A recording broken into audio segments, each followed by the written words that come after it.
All right, man. Teofimo Lopez numbers just popped up. I was looking for a fourth video today, so I kind of found the fifth video topic for what's tomorrow, Wednesday. Um, let's not hold y'all up. Let's get to it. Thumbs up the video, share the video, subscribe to the channel, check out the Box News playlist for more videos like this. Hit the link tree. You can find me on Twitter, Instagram, Spotify, Anchor, Cash App, Venmo, PayPal, Apple Podcasts, Google Podcasts, Spotify, the whole nine. Taylor Lopez peaked at 980,000 viewers on ESPN, the biggest boxing audience on US TV in 2023. That's not good for boxing. For them not to get over a million people on some of these networks, but then again, you got so many different ways to be able to watch. So I mean, I think that's huge. A lot of people just want to watch. Um, streaming the app. Um, so they don't account for digital streams. Only ESPN knows what they do for the digital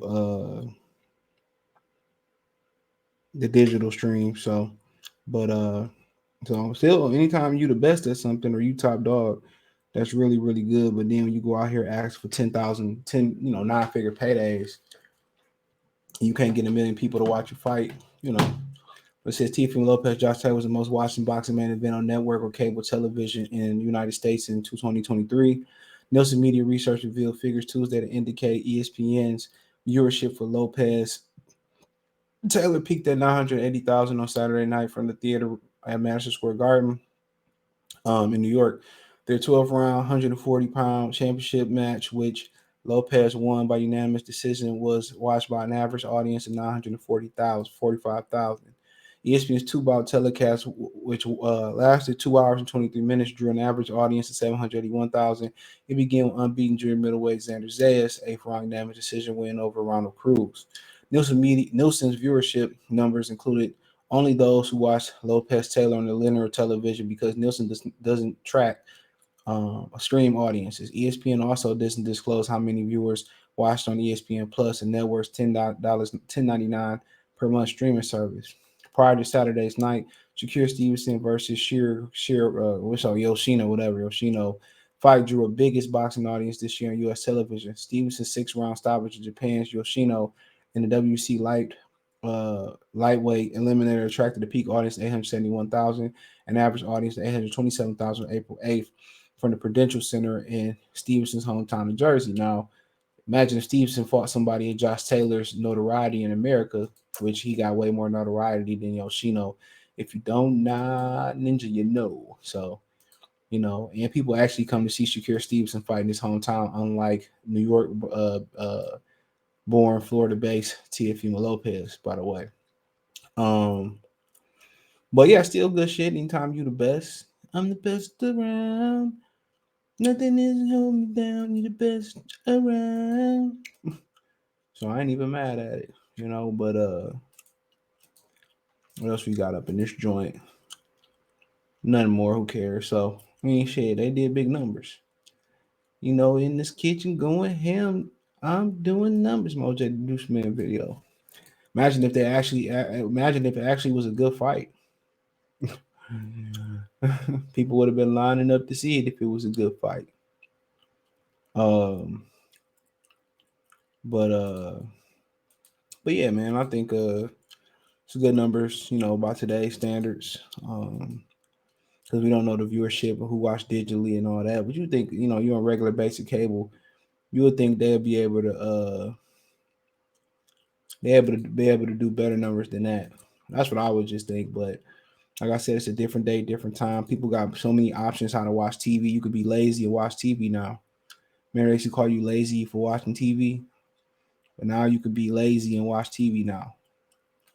So that's just what it is. So now you could be lazy and watch TV because you can watch it on your time and when you want to do it. I mean, you can watch it on YouTube TV. I don't even know if it attract those numbers in Hulu Live and all those.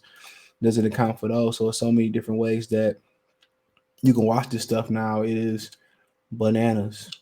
And you can watch it at your leisure, kind of what I'm saying, when you want to. I mean, I know YouTube TV, I watch something long enough, it automatically tapes it and put it in the DVR. They got unlimited DVR.